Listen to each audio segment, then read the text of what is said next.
Hi, welcome to my video on Daniel Wellington watches for women. This video is about what to look for when buying a second-hand Daniel Wellington watch. So let's start with the classy watch of Daniel Wellington. Now this watch is 26 in diameter. It's the smallest watch Daniel Wellington has. It has Swarovski diamonds, and the hands of the watch are small. Now the shorter one is actually thick and the longer one is thin. The logo is more on top, so you have a small gap here and a bigger gap underneath it. Now the back of the watch looks like any other classic Daniel Wellington watch. You have the water resistant on top and the Japan movement on the right side and the rest of the information around it. And of course the two rings on the inside and the outside. This watch actually curves and almost at the end flattens out. Then you have the plate, it curves, flattens out.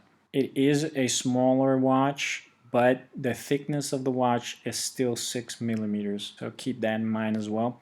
Now this is the silver one, exactly the same, curves, almost at the end, flattens out. Then you have the plate, the back plate, curves and then flattens out. Same thing, water resistant, Japan movement, the rest of the information, and the two rings. Now you also have the older model, and that is 4 screws in total.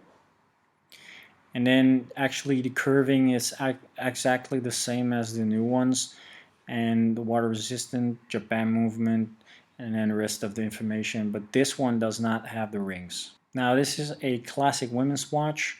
Uh, Not much different than the men's watch, only the indexes are shorter. And overall it's exactly the same. The back is the same. You have the two rings, water resistant on top, Japan movement on the right, and the rest of the information around it. And it actually curves 3/4 of the way, it stops and then flattens out. You also have the older model of the classic women watch, and then it curves almost at the end, flattens out, and then comes the plate, curves, flattens out. 4 screws, weigh out the rings, water resistant on top, Japan movement on the right, and the rest of the information around it.